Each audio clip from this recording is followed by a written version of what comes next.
The Week 2 Oryx Exalted Wing of Pantheon is here, and with new strategies, loadouts, and modifiers is arguably easier than last week's run despite the harsher power level penalty.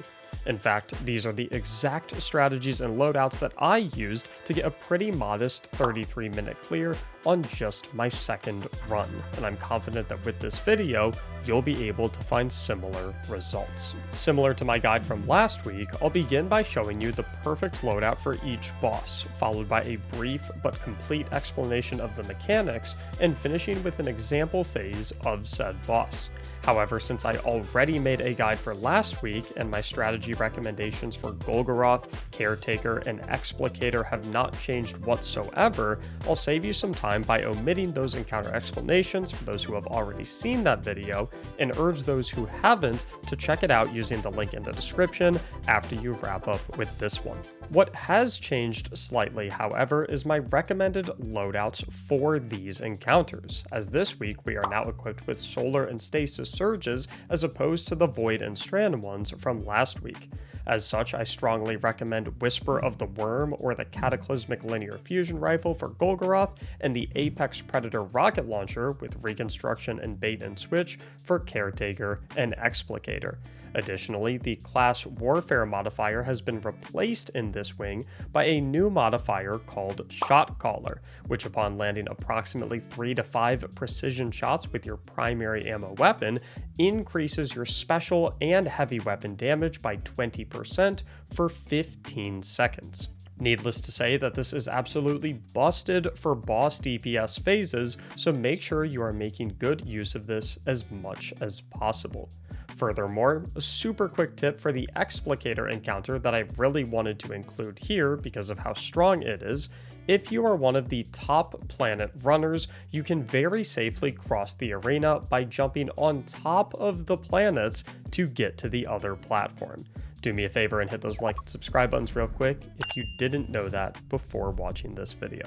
Now for the fourth boss in this wing, Atraks, my recommendations of how to approach this encounter have changed slightly since my guide from last week.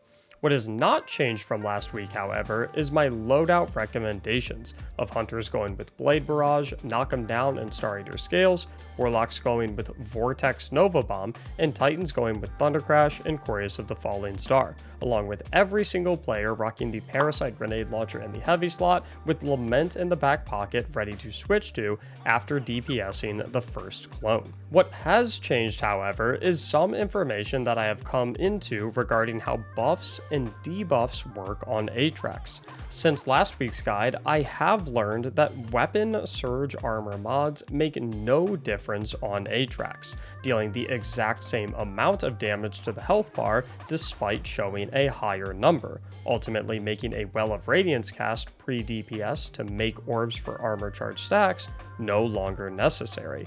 What you will want, however, is one of your Void Warlocks to run the Echo of Undermining Void Fragment that allows Void Grenades to weaken targets, thus causing them to receive 20% additional damage, as for whatever reason, this is the only source of weaken in the entire game that actually works on Atraks.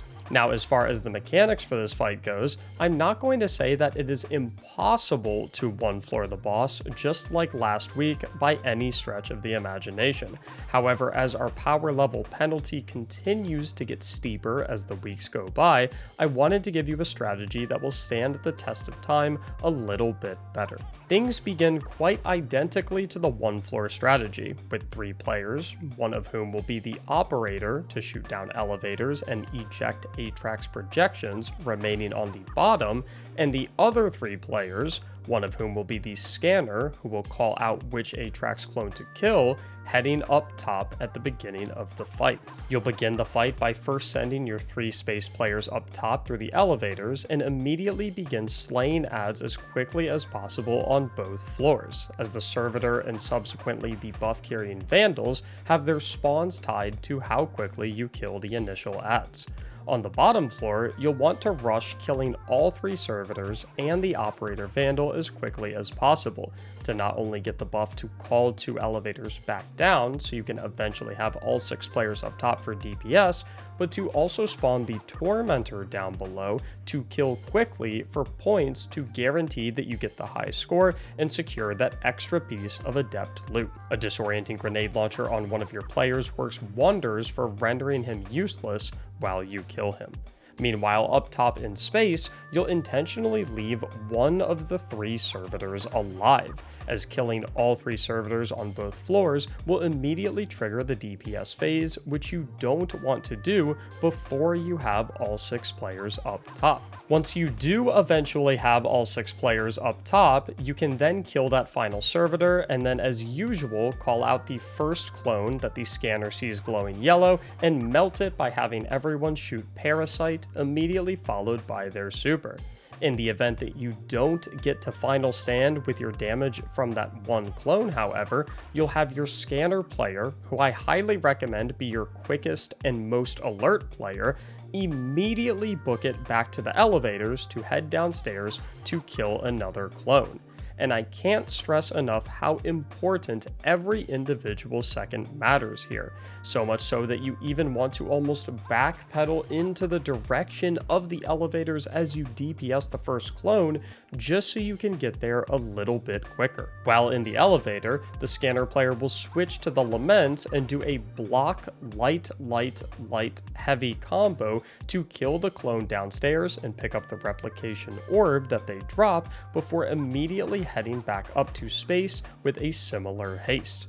All while this is occurring, any player up in space who is not in possession of the operator buff can run over the Atraks replication orb from the first clone to scavenge it, and then take it to an airlock to be disposed of thanks to the operator shooting the keypad to open the airlock, and then shooting the replication orb to knock it off of the player holding it. As you wrap this process up, your scanner player should be arriving back up top where all 6 of you can take your Laments that you've swapped to go and try and finish off the rest of the damage on the last clone. Assuming you all did decent damage on both of the space clones, this should be more than enough damage to get to final stand, regardless of power level difficulty. Immediately after nuking the 3rd Atraks clone, you'll want your operator player to immediately shoot the replication orb off of the scanner player that they acquired while downstairs to reset the detonation timer, after which anyone other than the operator can pick it back up. As a team, you'll then head to the boxes by the elevators to do one more cycle of shooting off the replication orbs to reset the detonation timers on both of them before you enter final stand, specifically the one that the scanner brought from downstairs and the one that your team just acquired from killing the 3rd total clone that you just killed upstairs. Then you'll follow your scanner to the final stand clone, rip your Lament combos, and it should be a done deal. Before we head on to Oryx though, I do want to note that if you really want to be rock solid on your DPS, you can have additional players head downstairs with the scanner for clone number 2 if they are also fast enough to make it back to the elevators after killing the first clone. And assuming that you leave at least the operator and one non-operator player behind to take care of ejecting the Atraks replication orb from the first clone up top. So if you are having trouble getting enough damage on just 3 clones, try having more folks head downstairs with the scanner to make up for it. No. Once you get operator, you're coming up. Right. Yeah, then we're waiting. Right. Oh, yeah. Correct. Yes.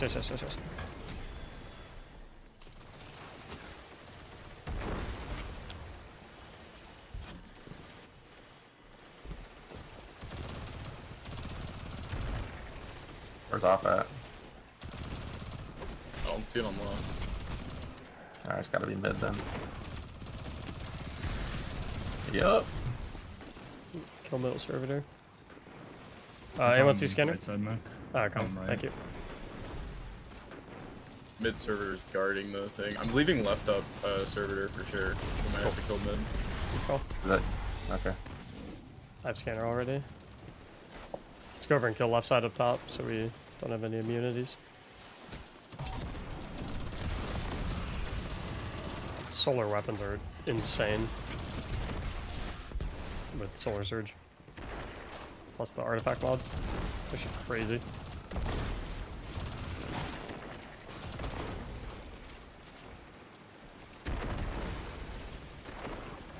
Did you shoot the pod zone? Yeah. So who was operator? Sting.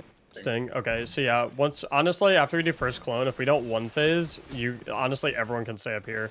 Someone can pick up the replication orb from the clone. You can go to an airlock with them and shoot them out. Since I'm scanner, I'll go solo downstairs because I can phase him with Lament, and then we can finish him up on the second clone up top. Alright. We have arrived. Right. When I do our 3, 2, 1, I don't know, maybe try and land a couple shots with your primary to crit to get your buff. With an SMG, it's like 3 or 4 bullets. We could probably proc it on the server. It's close. It's center. It's center. Okay. 3, 2, 1, go. How did you die? Okay. That's I okay. have no clue. That's okay.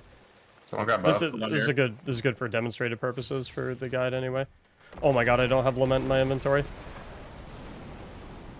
I must have moved Literally it. full health. Don't know how that happened. Okay, well, typically you'd have Lament on for this section. Gauntlets. I can take this one out all good. Try to get times as many as you can. Oh no! I didn't have a parasite shot loaded. It was so scuffed. I'm coming back up. Have your Laments on. I'm on my way. Did you get the thing ejected? Yeah. Yeah. Alright, cool.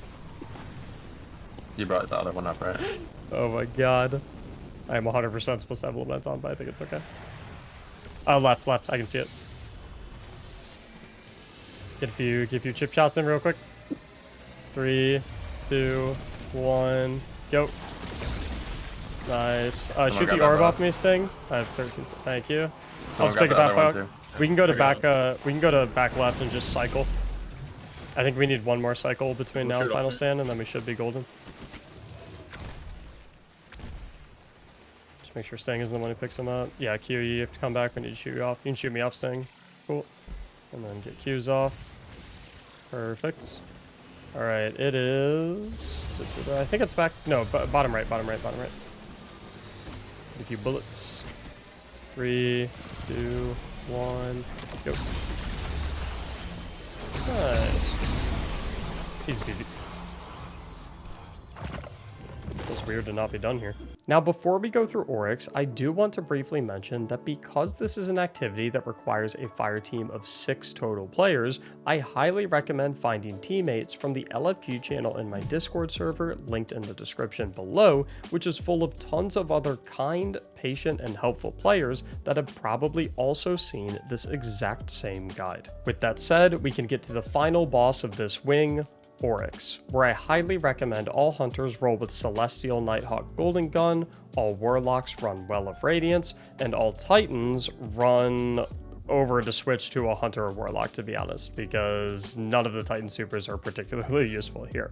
Hunter main for life, sorry not sorry. As far as weaponry goes, Whisper of the Worm with Catalyst on all 6 of our players, in a fire team where just 3 of us were Celestial Nighthawk hunters, more than easily one-phased Oryx when starting our DPS phase with a few bullets from our primary weapons to proc Shot Caller before unloading all of our Whisper shots.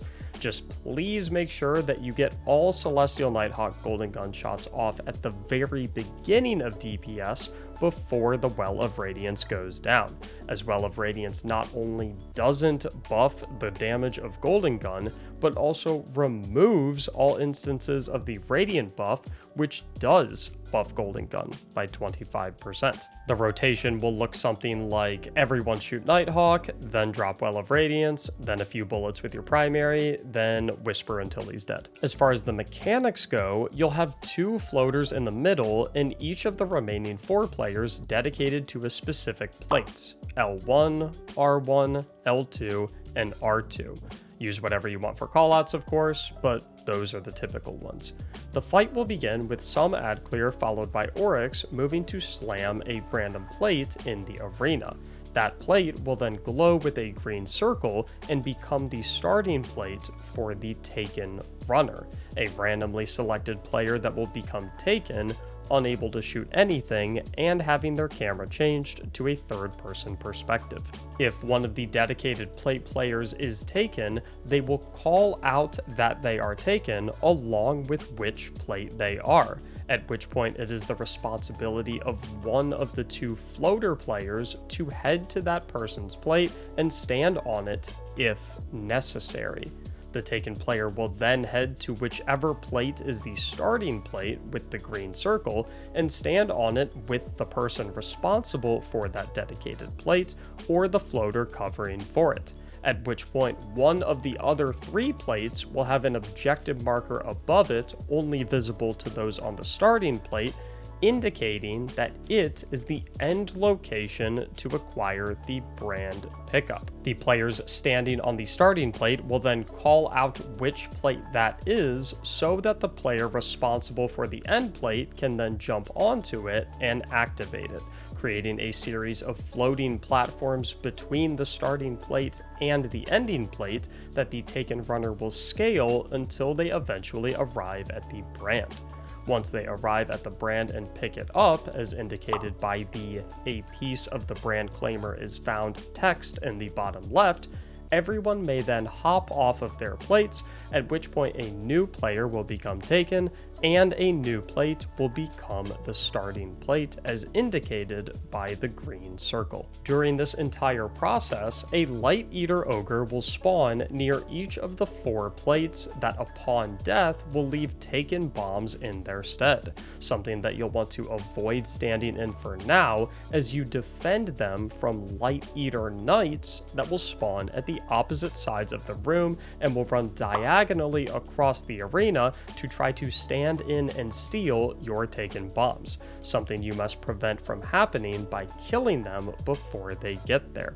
Typically in the Oryx encounter you get 1 round of these Light Eater Knights per phase, however in the Pantheon version they spawn non-stop until you get to the DPS phase, so make sure you are focused on continuously killing them until it's DPS time. You'll consistently do all of these things until you have claimed 3 pieces of the brand claimer, where the 3rd runner will have to hold interact on the 3rd piece, granting them a buff that will allow them to interact with an immune knight in the middle of the arena to steal their immortality aura. While the runner is stealing the shield from the knight, all dedicated plate players should be positioned directly near the taken bombs next to their dedicated plate. The only caveat to this is that if the 3rd runner, and thus the individual acquiring the immortality aura, was a dedicated plate player, then the floater that covered their plate for that particular running phase will instead be responsible for standing in and detonating their bomb. When Oryx slams his fist on the plate and the Oryx calls upon the darkness text appears in the lower left chat, all players next to the taken bombs will then stand in the center of said bombs until they see that they have detonated a corrupted light appear in the lower left text chat, at which point they all need to rush to the middle of the arena to get into the immortality aura so that they don't get blown up from the detonation of the taken bomb. Once you get back, it's time to execute the aforementioned DPS combo, where you should be able to one-phase Oryx with ease. If you do fail to one-phase him, however, you'll either have to kill knights on top of the 4 plates, or you'll be teleported into a taken dome where you'll have to kill some tanky melee wizards, after which you'll head on to the next phase and rinse and repeat until you get him to final stand. For the final stand, things are quite simple, with Light Eater Ogres spawning to your left and right that must be killed, after which you'll have 2 dedicated players stand next to their dropped taken bombs to step into once Oryx calls upon the darkness again, all while the other 4 players are shooting his chest in the middle. Similar to the regular DPS phase, once you see that you have detonated a corrupted light in text chat, you can book it back to mid and rejoin the team to DPS for the kill. Like in Atraks, they barely even come at you. I know, they're so docile. They're just chilling. They're there to hang with you.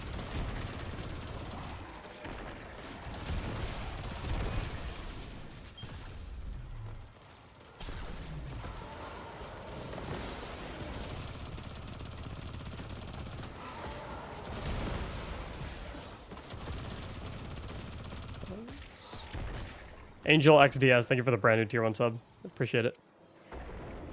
It's either R1, R2, R2. Is this 2 or R1? Or R1, sorry. R, the second one he went to.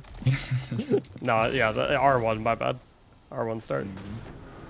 LT taken. LT taken. What's the... Oh, L2? Okay. I'm on. L2. Yeah, I'm on. All over it, babe.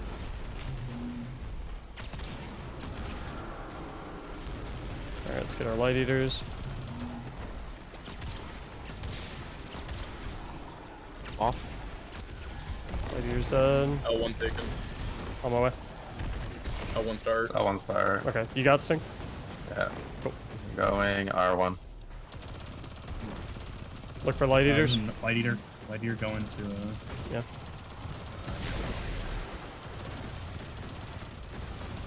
I'm body blocking him. Get off. Got him. Bad's taken. No, it's easy. RT starting. Okay, everyone's gonna have their own bomb then, One L1. since one of the floats is taken. You said L1? Yep. Yeah, he did. Keep an eye on your light eaters.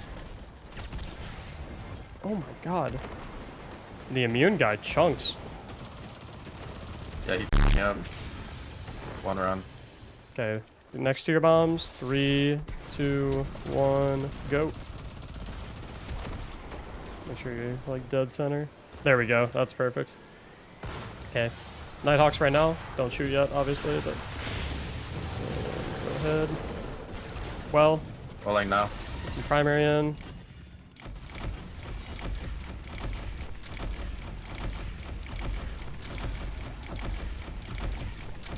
Oh yeah, baby.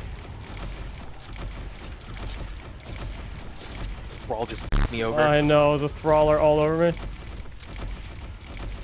That is so stupid. Yeah, we got it, we got it, we got it. Oh, we got it. Holy shit, man. Did you have to reload a ton? No, I just reloaded once, but I thought it scuffed yeah. the whole thing. I'll take care of the right side bomb. I'll get Someone one. well here right now. Hang tight. Oh, well. And bombs.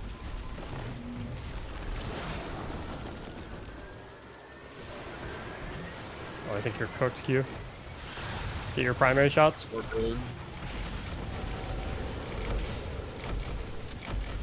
Yeah, Whisper makes this so easy. Well done, good stuff. Easy one phase. Oh, there's our side. Yo, yo, did you see him? He literally just walked out from right here. He was Blood lit. dealing. I'm sure that's like just how he's animated in, but it literally looked like he was chilling here the entire time and just walked out. That's so funny. If you do all of that right, then congratulations, you've just cleared the second wing of Pantheon. Make sure to subscribe if you want to see my guides for weeks 3 and 4 of Pantheon arriving in the coming weeks. Join that Discord server linked in the description to find teammates to run this with that have also seen this guide, and stop by my live stream at twitch.tv/Mactics if you want to run Pantheon with me. Thank you so much for watching, and as always, have a great day.